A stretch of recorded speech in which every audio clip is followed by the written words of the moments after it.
The worksheet slipped from Lucy's hand, spinning once in the damp wind before landing beside the iron fence in front of the school gate. A small hand, pale and trembling from the cold, reached out to pick it up. That hand belonged to a 6-year-old girl, hair tangled and matted from the rain, crouched beneath an old maple tree just outside the gate of St. Mary's School. The Seattle rain had just stopped. The ground was still damp, and the smell of wet leaves lingered in the cool air. The little girl bent down, using the frayed hem of her dress to wipe away the raindrops on the paper. Then she whispered, 4 + 7 = 11. A faint smile touched her cracked lips, fragile yet oddly bright. Those numbers, blurred by rain, were the only things in her world that still made sense. They didn't lie, they didn't leave, and they never stayed silent. Inside the fence, a blonde girl came running. Lucy, spotless white uniform, new shoes untouched by dust, stopped and looked at the child who had picked up her paper. The two girls were separated only by a few cold iron bars, yet it felt like two worlds were gazing at each other through a narrow slit in fate. "Did you pick that up for me?" Lucy asked softly, her breath misting in the chilly air. The girl outside nodded, handing the paper through the fence. "You got it wrong. 4 + 7 isn't 12. Lucy blinked. "You know math?" "A little. I learn from books people throw away." Lucy laughed, her voice clear as glass. "I hate math, but I love pancakes." "Pancakes?" the girl repeated, eyes lighting up. "Yeah, my dad and I eat them every Sunday morning. You should try them. They're so good." The girl smiled faintly. "I bet they are, but I'm not allowed in there." "Why not?" "Because I don't go to school here. I just watch." "Watch what?" "Watch you all learn." "That's sad," Lucy murmured, "but you seem smarter than me." The girl shook her head with a tiny laugh. "No, I'm just good at counting." Lucy was quiet for a moment, then suddenly grinned. "I don't know your name. Can I call you Ellie? You look like an Ellie." The girl's eyes widened, then she pressed her lips together and nodded. "Okay." It was the first time in months someone had called her by a name, even if it was a new one, born out of a passing drizzle. A man's voice echoed from the distance. "Lucy, come on, we're late." A tall man in a gray suit approached, calm stride, umbrella in hand, eyes stern but kind. When he saw the little girl outside the fence, he paused. His gaze met Ellie's for just a moment, but it was enough to make the wind seem to stop. There was no contempt in his eyes, no pity, only a flicker of quiet surprise and something close to sorrow. Lucy pointed toward her. "Dad, she helped me with my math." He bent slightly, voice low and gentle. "Did she? Thank you, little teacher." A simple thank you, yet it froze Ellie in place. It had been so long since anyone had thanked her for anything. She was used to silence, to cold stares, to doors that closed. That thank you, ordinary to others, was for her the first time the world had spoken back. Lucy waved, her cheeks flushed pink in the mist. "Bye, Ellie. Don't forget to try pancakes." Ellie could only nod. The father took his daughter's hand, tilting the umbrella to cover them both. They disappeared into the soft drizzle, leaving behind a small shivering figure still clutching the drying worksheet. Before that morning, the girl had lived under a bridge near the docks, damp, dark, smelling of rust every time it rained. She slept on flattened cardboard boxes, clutching an old backpack. Inside, a few torn pages, a broken pencil, and a blurred photo of a smiling woman, her mother, the one who had taught her to spell, to count, and to believe that knowledge is the pair of wings that lift you out of fear. Then one day, a fever took her mother away, leaving Ellie with only those fragile paper wings in a cold city. Since then, she'd studied under streetlights, reading books people had thrown out, because when she learned, she forgot hunger, forgot fear, and felt for a moment that she still belonged somewhere.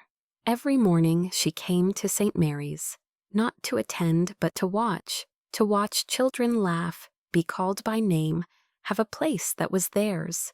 To look through that fence was to look into a dream, and this morning that dream had looked back, through Lucy's clear blue eyes and the gentle smile of a stranger. Long after they left, Ellie stayed where she was. In her hand, the worksheet had dried, the ink still blurred, but the number 11 she'd written in pencil was clear and sharp. She whispered softly, "Tomorrow I'll come back." Seattle rain began again, slow, steady, and somehow a little warmer. Beyond the fence, the school bell rang like a faraway melody. And on this side, a homeless little girl was learning once more how to believe in goodness. From a fallen sheet of paper, a smile and a name newly given. The next morning, the Seattle sky was a pale gray, a thin mist drifting over streets still damp from the night's rain.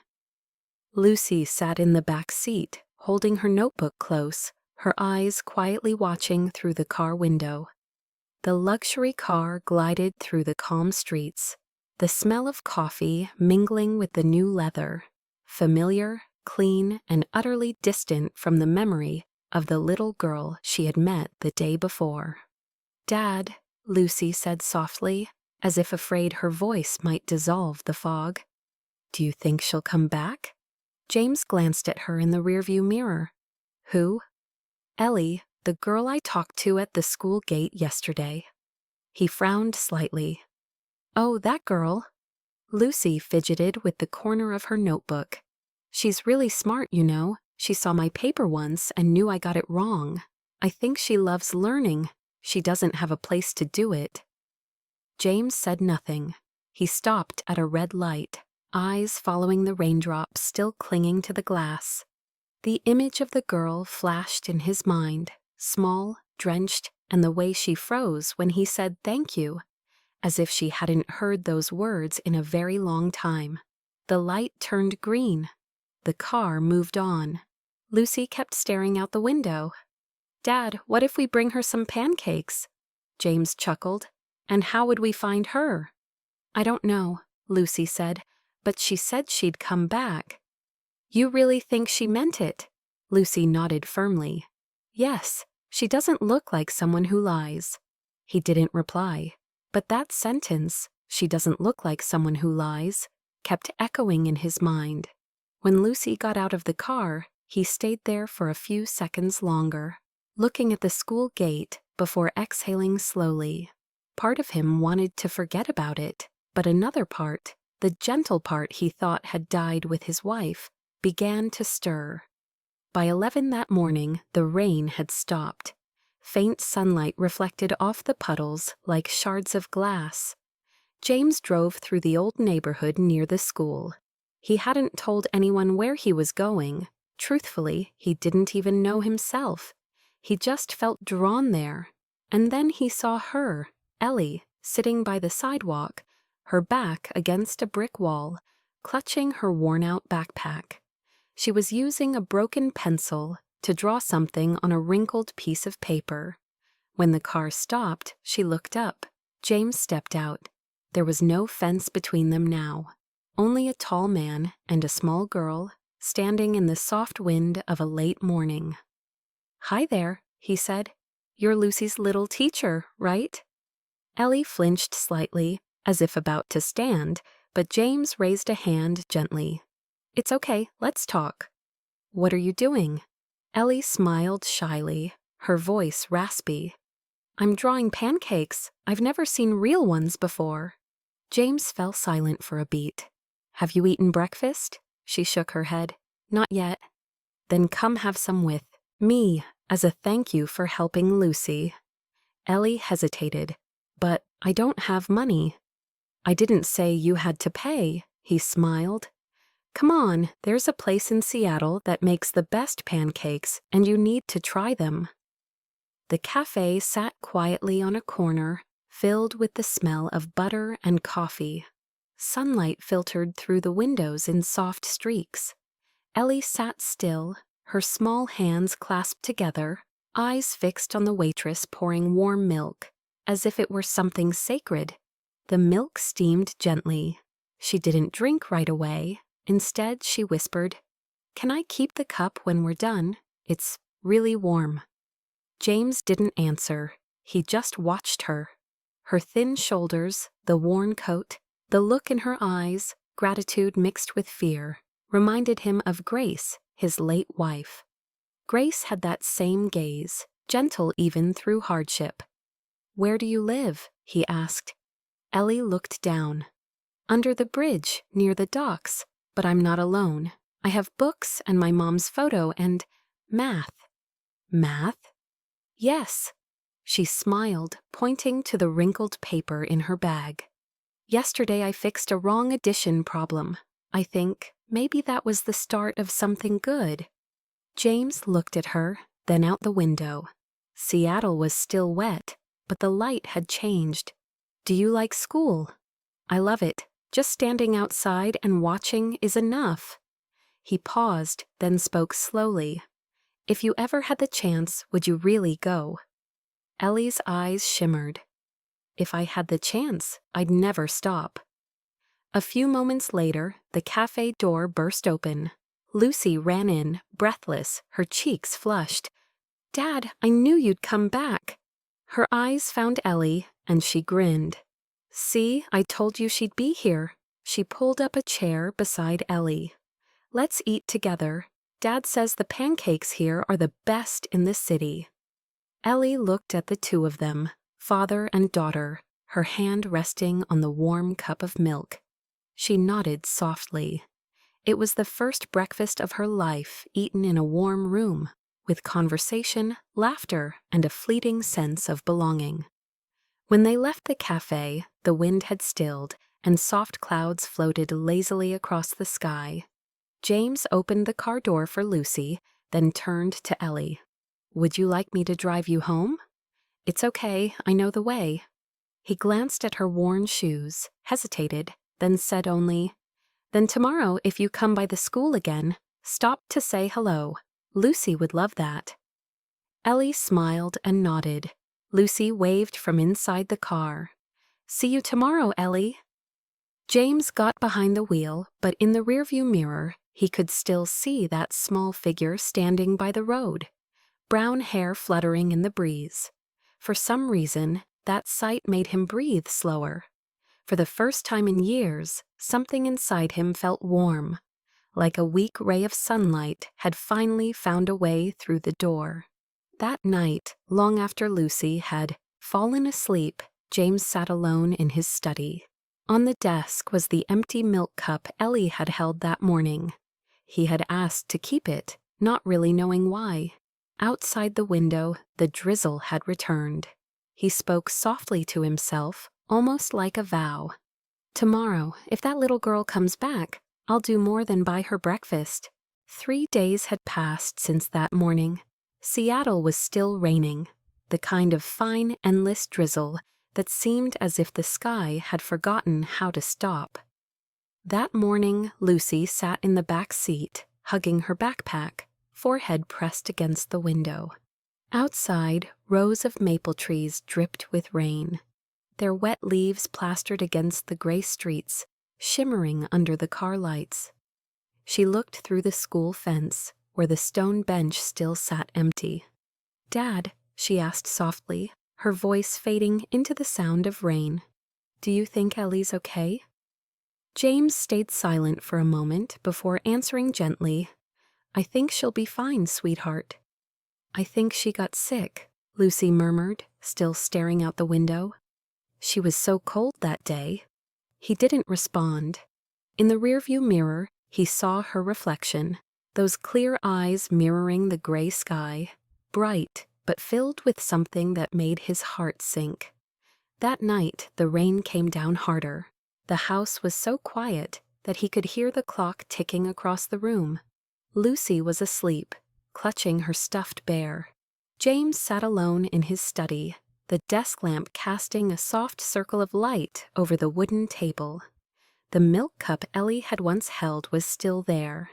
Empty, clean, yet he couldn't bring himself to put it away. He didn't know why, maybe because just looking at it reminded him of how she had cradled it with both hands, as if holding on to all the warmth the world had left. Since Grace died, the house had never truly been warm. He'd tried to fill the silence with work, with endless plans and meetings, but nothing softened the hollow inside him.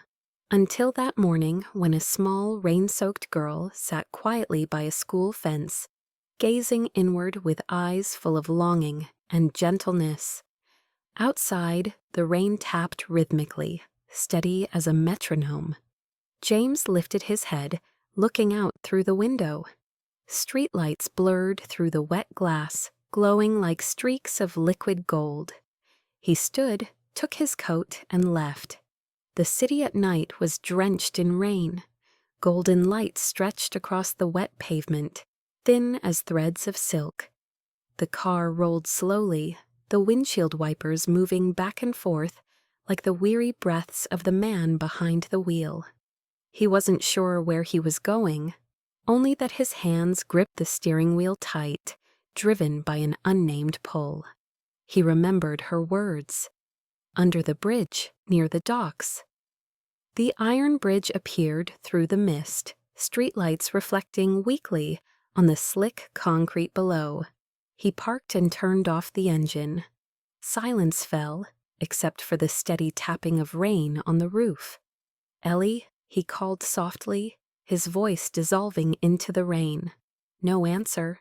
He strolled past soggy cardboard boxes and a few huddled figures sleeping in the shadows. Then, near the base of the bridge, he saw her. Ellie was curled up on a flattened box, hugging her old backpack, her wet hair plastered against her forehead. Rain slid across her cheeks like glass threads. James knelt, took off his coat, and draped it over her small frame. She stirred, eyes opening wide, wet, frightened, and impossibly clear. When she recognized him, her expression softened. "Sir," her voice was hoarse, "what are you doing here?" James smiled faintly, his voice low and warm. "I told you I'd do more than buy you breakfast. I keep my promises." "I'm fine," she whispered, shaking her head, her voice nearly swallowed by the rain. "I'm used to it." "No one should get used to being cold," he said, softly but with quiet firmness. He pulled the coat higher over her shoulders. "Why did you come back?" she asked, eyes wide. James paused. The rain slanted between them, the streetlight glowing through each drop. "Because I didn't want to wake up tomorrow knowing you were still here," he said, voice rough. "Because I couldn't stand the thought of a child spending another night like this." She lowered her head, lips trembling. "I shouldn't go with strangers."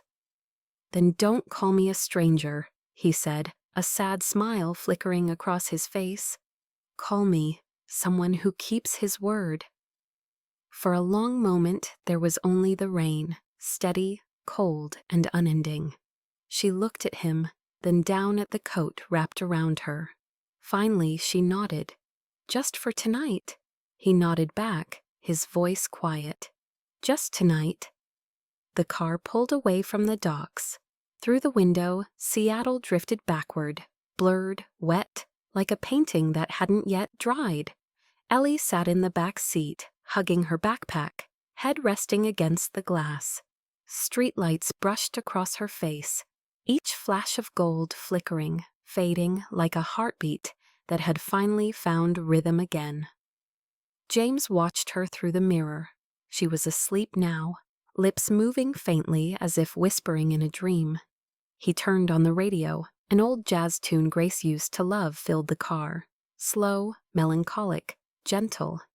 And there, in the sound of rain and music, James realized something. For the first time in years, he felt alive. Not because he had done something grand, but because, for once, he had kept a promise to a child, and to the part of himself he thought he'd lost. When the car stopped in front of the house, the clock read 12 minutes to midnight. He carried the girl inside.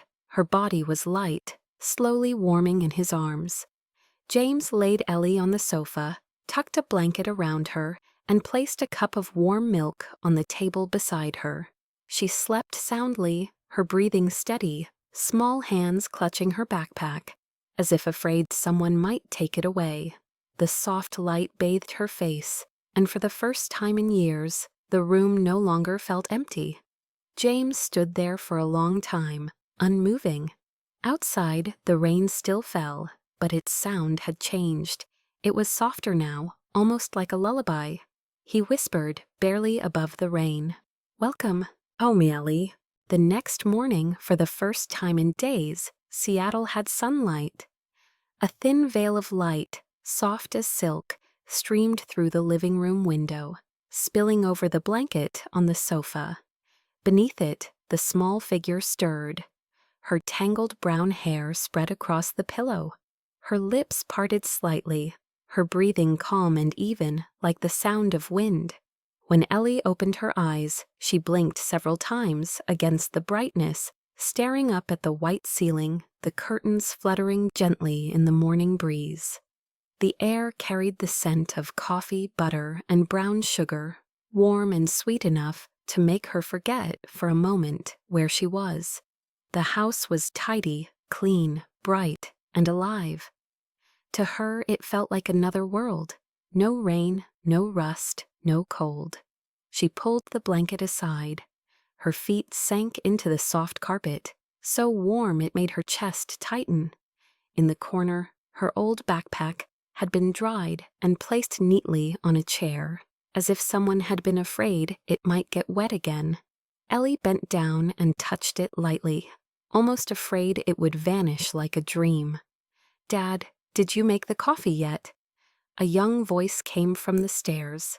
Lucy appeared, her golden hair messy, a teddy bear in her arms.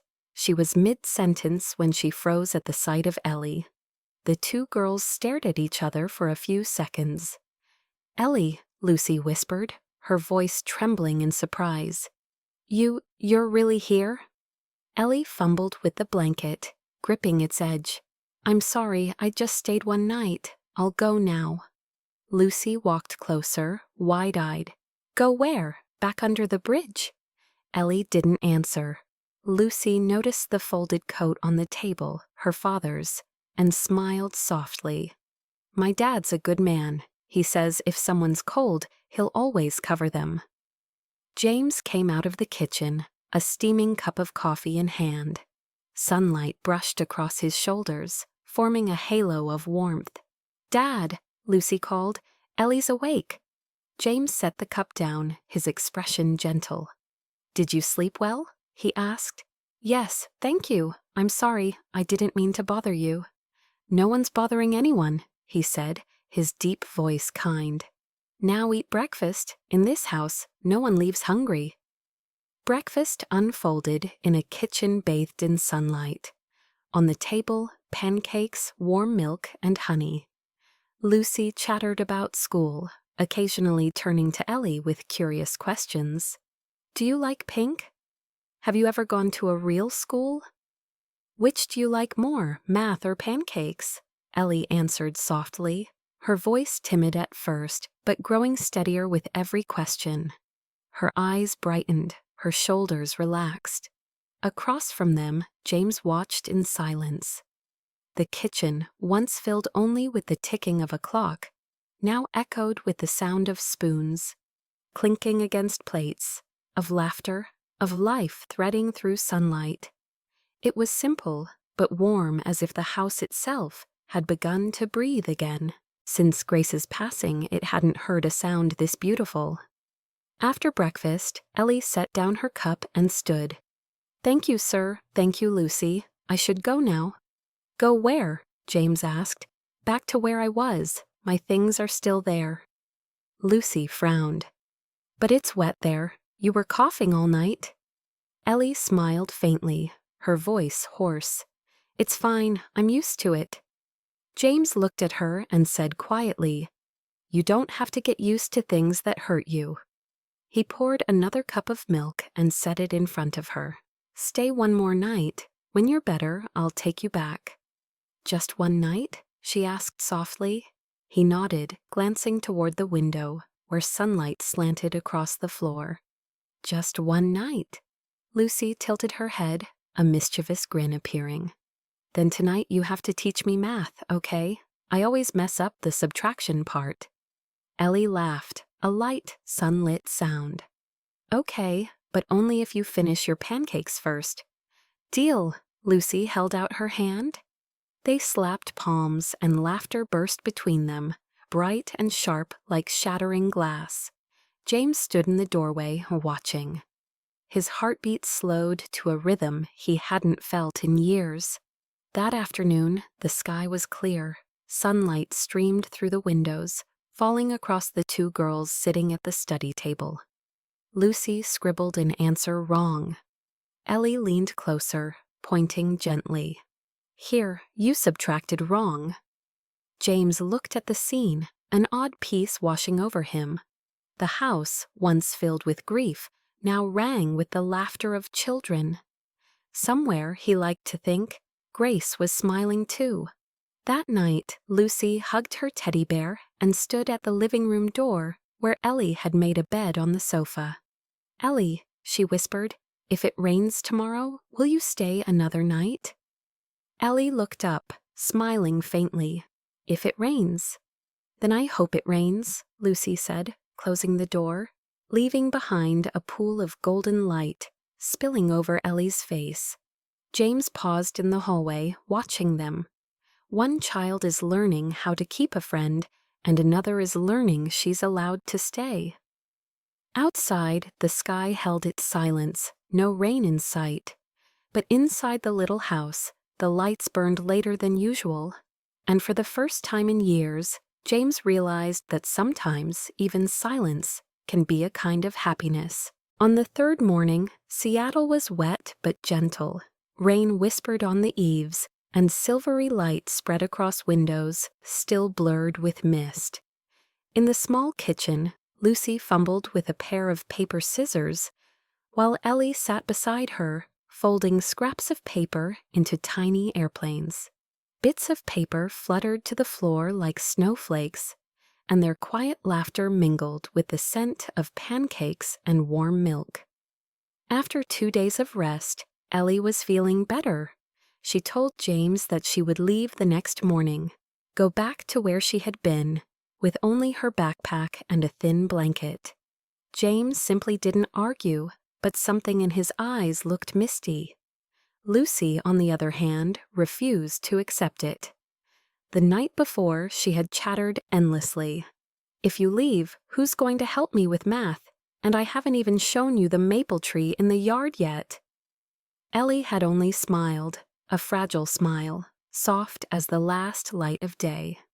The old backpack had been washed and dried by James, now sitting neatly beside the sofa. That afternoon, Lucy searched for a needle and thread to help her friend sew a torn strap.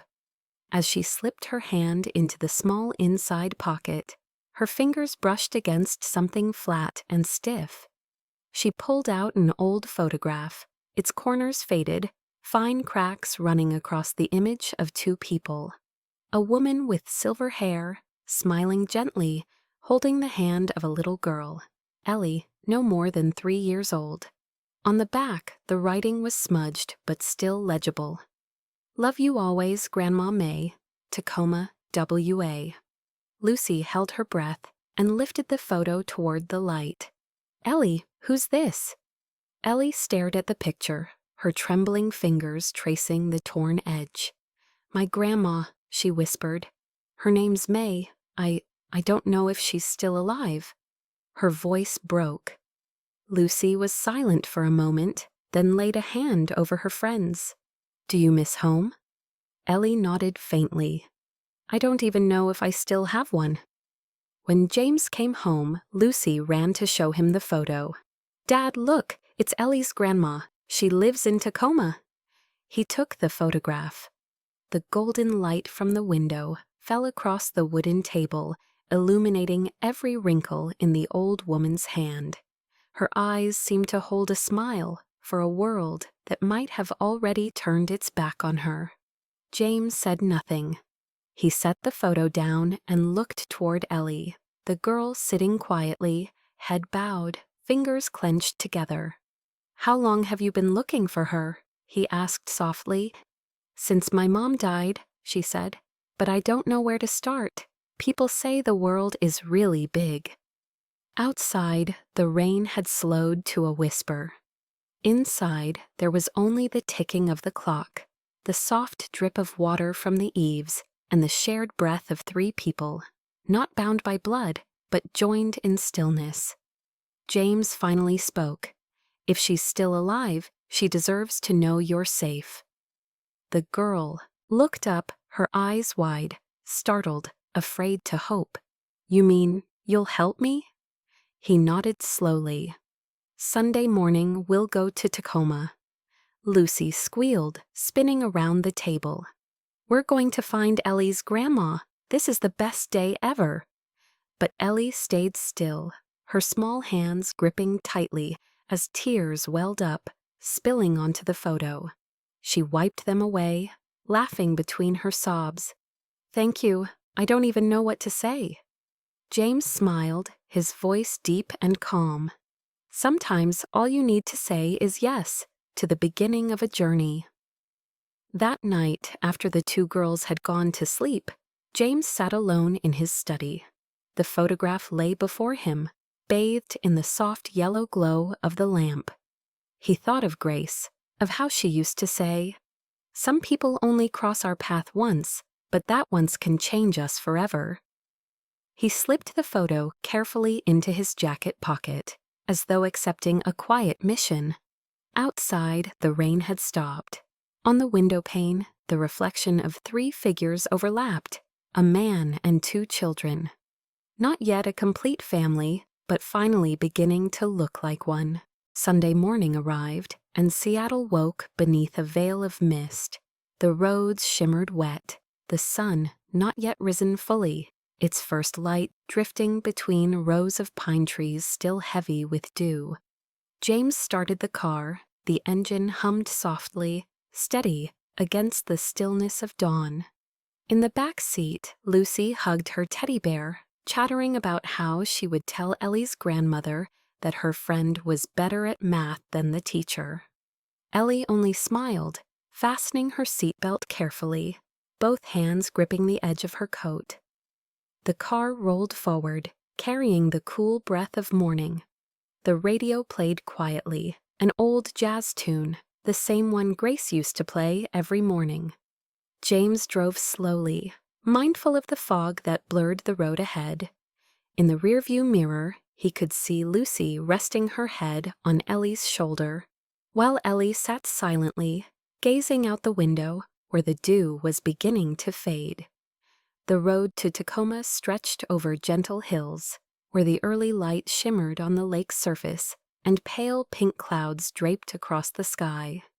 Ellie turned to him softly. "Mr. James, is Tacoma far?" "Not too far," he said. "But sometimes finding what you've lost isn't about distance." She didn't quite understand, but the warmth in his voice made her feel safe. By the time they reached the coastal city, the mist had lifted. Red-roofed houses appeared between golden maple trees, and the air carried the scent of sea salt, mixed with the sweetness of pastries from a small bakery nearby. At an intersection, James stopped, pulling out the old photograph to check the address. The handwriting on the back was faint, but still legible. Tacoma, WA. The house in the photo stood at the end of a quiet street. Brick walls, peeling paint, and a weathered gate. The front garden was overgrown, lavender bushes still holding a few stubborn purple blooms. James climbed the steps and knocked. No answer, only the sound of wind threading through the cracks in the walls. Lucy reached for Ellie's hand, her eyes anxious. A woman from the neighboring house appeared, broom in hand. James approached gently. "Excuse me, ma'am, do you know if someone named May used to live here?" The woman looked at him, then nodded.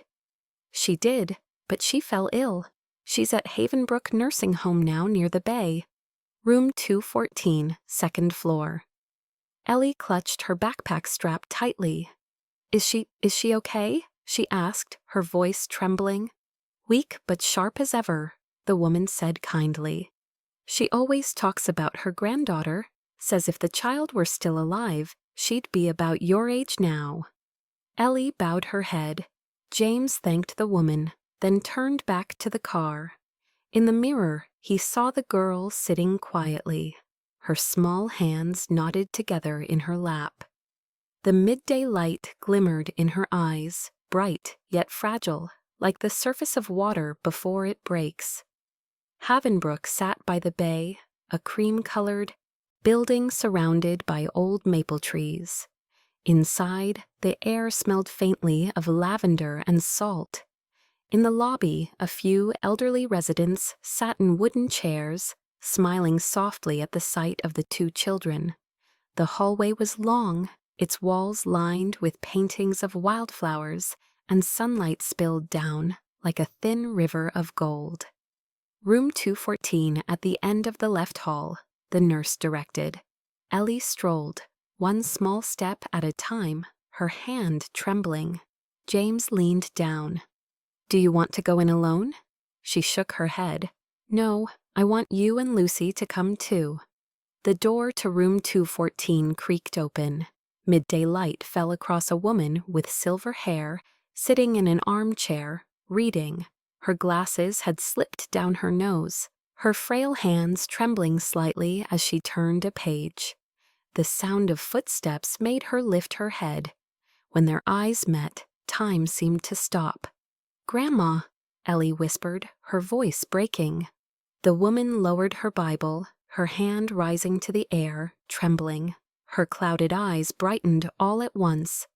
"Ellie, is that you?" The girl ran forward, falling to her knees beside the chair. "Grandma, it's me." May pulled her close, her thin hands trembling, as they stroked the girl's hair, tears slipping through the wrinkles of her cheeks. "I thought I'd lost you. Oh, thank God. Thank whoever brought you back to me." James and Lucy stood quietly at the doorway. Lucy tugged on her father's hand and whispered, "Dad, I've never seen anyone cry that beautifully." James said nothing, just placed a hand on her shoulder, his own eyes glistening as a faint smile crossed his lips. Later, May invited them to sit. The room was simple, a small vase of flowers on the table, an old notebook, and several faded photos beside the bed. She turned to James, her eyes kind but searching. "You're the man who found my granddaughter." James nodded. "Yes, ma'am, but I think she's the one who found me." May smiled softly. "You saved her from the rain, but maybe God sent her to save you too." In the noonday light, those words seemed to still the world. Lucy sat holding Ellie's hand, while May and James exchanged a quiet look. Two souls of different generations, sharing the same silent gratitude.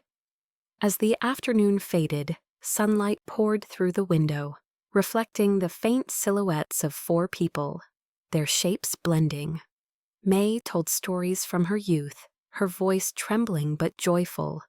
Ellie leaned her head on her grandmother's shoulder, eyes closed, like a child who had finally found the safest place in the world. When it was time to leave, May walked them to the gate. Her frail hand clasped her granddaughter's tightly, unwilling to let go. "You'll come back, won't you?" she asked. "Yes," Ellie said, her voice choked but steady. "I promise." "Then I can sleep peacefully tonight," May whispered. James opened the car door, glancing back. Through the window, on the second floor, he could still see May's small figure standing there, the sunset tracing a halo around her silver hair. As the car rolled away, the scent of lavender drifted through the air. In the mirror, Ellie kept looking back, until the window and the house disappeared into the gold of dusk. James spoke, his voice low and thoughtful. Sometimes finding someone else is how we find ourselves again. Lucy looked up. And what did you find, Dad? He smiled faintly, eyes flicking toward the mirror. Maybe a reason to believe in good things again. Outside, Tacoma grew quiet. The sunset stretched across the water, its pale orange glow rippling like the closing light of an old day, making room for something new to begin. The morning after their trip to Tacoma, it rained again in Seattle. The rain fell softly, steadily, as if the sky itself was deep in thought. Ellie was still staying at the Whitmore house, saying she would leave in a few days after hearing word from her grandmother. James didn't object, and Lucy pretended not to hear. The house once more carried signs of life, the scent of coffee, the scratch of pencils, and Lucy's off-key humming drifting through the rooms. Yet beneath all those sounds, there lingered a quiet tension, like a cold wind waiting just outside the door. That afternoon, as James was washing dishes, the phone rang. A calm, professional female voice came through the line. "Hello, is this Mr. Whitmore? This is Karen Miller with the Washington State Child Welfare Agency. We've received information regarding a girl named Eleanor, currently residing at your address. May I have a few minutes of your time?" James froze, his hand stilled in the sink. "Yes," he said slowly. "I'm James Whitmore." "Thank you, sir. This is a standard procedure. We need to confirm that the child's environment is safe. How long has she been staying with you?" "Less than 2 weeks." "Good. We'll be conducting a home visit within the next few days." "All right," James replied, though his chest felt tight with unease. When he hung up, Ellie was standing by the doorway, holding her notebook. Her voice was small. "Who was that, Mr. James?" "The welfare agency," he said, keeping his tone even. "They just want to make sure you're okay." "What if they think I'm not?" she asked, her brown eyes glistening. "Then I'll make them believe you are." That night, dinner was quiet. Lucy tried to talk about school, but Ellie only nodded faintly. As James cleared the table, Ellie spoke softly. "Mr. James, if they take me away, please don't argue, okay?" He turned, startled. "Why would you say that?" "Because I don't want you to get in trouble because of me." James stood in silence for a moment before replying. "No one's trouble, Ellie. It's just that, to keep a promise, sometimes you have to stand firm against uncertainty." "What promise?" "The one I made, that I'd do more than just buy you breakfast." Ellie looked down, her lips trembling before she smiled faintly. A thin, wet smile so real it made him look away. The next morning, the phone rang again. A nurse from Havenbrook, her voice trembling. "Mr. Whitmore, Mrs. May is asking to see you and Eleanor. Her heart condition has worsened. She says there are documents she needs you to sign." James paused, then said quietly, "We'll come right away." The rain was lighter now, more like breath than weather. Lucy sat between them in the car, holding Ellie's hand. When they entered room 214, May was lying against her pillow, pale but bright-eyed. "You came," she whispered, her voice frail, but gentle. "Yes, Grandma," Ellie said, her voice shaking. "You'll get better, won't you?" May smiled, her thin hand enclosing the girl's. "I don't know, dear, but I do know this. Some people don't need to share blood to be family. And I believe you've found yours." James sat beside the bed. "You don't have to worry, ma'am. She's safe with us, I promise." May shook her head weakly and pulled out a folded paper from the drawer. "This is a temporary guardianship authorization. I've signed it. You keep it. I'm too old to take care of her now. Just promise me. If I'm gone tomorrow, don't let her be alone again." James took the document, his eyes wet. "I promise." May looked at him, her eyes kind, yet glowing with quiet conviction. "Keep that promise, and you won't be alone either." They left the nursing home at sunset. In the car, Lucy gazed out the window. "Dad, does that mean Ellie will live with us now?" James looked in the mirror, seeing Ellie clutching her backpack, her eyes lost in the rain. "I don't know yet, sweetheart," he said softly. "Sometimes the right thing is also the hardest to say." 2 days later, Miss Miller arrived for the inspection. A composed middle-aged woman carrying files and a polite smile. The house was tidy, filled with the warm smell of waffles. Lucy eagerly led her around. "This is my study corner, and that's Ellie's desk. She writes so neatly. Oh, and my dad makes terrible coffee." They all laughed. It was short, but real enough to ease the tension hanging in the air. When the visit ended, Ms. Miller sat across from James. "You understand this is only the preliminary phase, right?" "Yes," he said. "Do you have long-term plans for the child?" James paused, his voice quiet but firm. "I don't have a plan. I just know that if I let go now, I couldn't live with myself." She studied him for a long moment, then nodded gently. "We'll confirm details with Mrs. May. If everything checks out, temporary guardianship will be transferred to you soon." That evening, after she left, James stepped out onto the porch. The rain had stopped. Droplets clung to the maple leaves, glimmering under the soft yellow porch light. Ellie sat on the steps, holding a cup of warm milk. "Are you scared?" he asked. She nodded slightly. "I don't want to leave again, but if they make me go, please don't fight, okay? I don't want you to get into trouble." James looked at her for a long time, then said quietly, "No one can take you away from where you belong, Ellie." She looked up, her brown eyes glistening. "Then, do I belong here?" "Yes," he said, his voice rough, "because you're the one who brought warmth back into this house." Ellie bit her lip, tears falling onto her cup. She smiled through them, trembling. "Then don't let it grow cold again, okay?" James nodded, resting a hand on her shoulder. A gentle breeze swept across the porch, carrying the scent of wet earth. And in that small, quiet moment, he knew he had made the right choice, even if the road ahead was still uncertain. A week later, Seattle woke to an unfamiliar sight: sunlight.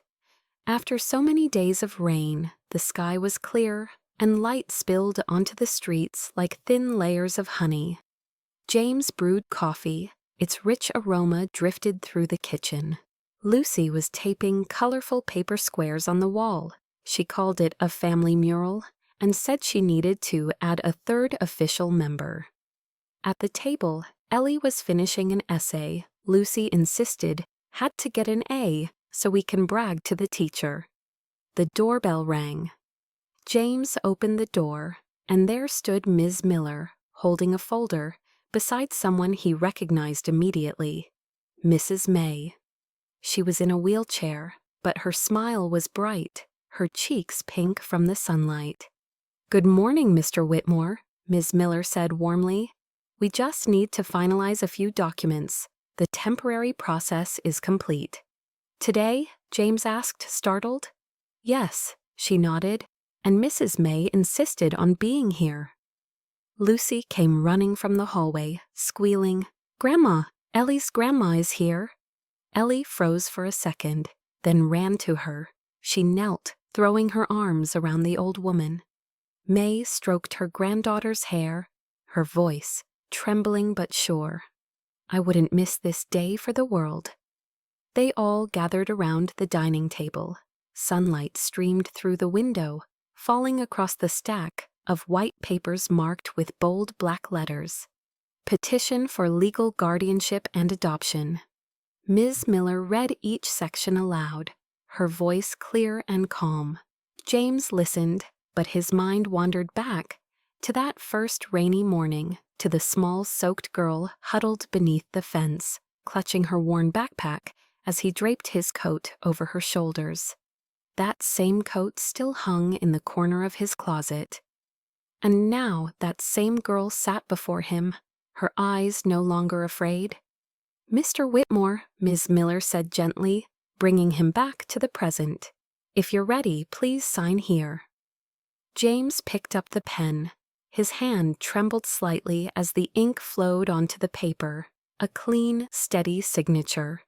To anyone else, it was just a line, but to him it felt like a vow. When he finished, May covered her mouth, tears spilling down her cheeks. "Thank the Lord," she whispered. "Now I can rest easy." Ms. Miller turned to Ellie. "Your turn, sweetheart. You need to sign your consent, too." Ellie took the pen in her small, shaking hand. She wrote slowly, carefully, "Eleanor May Whitmore." The new last name shimmered under the sunlight, delicate but bright. The room fell silent. Lucy's eyes widened. "So that means Ellie's really, really part of our family now?" James nodded, but before he could speak, Ellie turned toward him. She looked at him for a long moment, her lips trembling before two soft words escaped, words that stilled the air in the entire room. "Dad." James froze. The pen slipped from his hand and rolled across the wooden table. He looked up. Ellie sat there, tears running down her face, her smile radiant as morning light. "Dad, thank you for not leaving me," she said, her voice trembling but steady. He didn't answer. He just reached out and pulled her into his arms. Lucy ran over and wrapped her small arms around both of them. Across the table, May watched through tears, whispering a silent prayer. Outside, sunlight spilled through the windows, glittering over the wet floorboards. And in that small home, 3 heartbeats, different, imperfect, found the same rhythm. A family, not by blood, but by choice. That afternoon, May lingered a while longer. As James wheeled her to the car, she clasped his hand.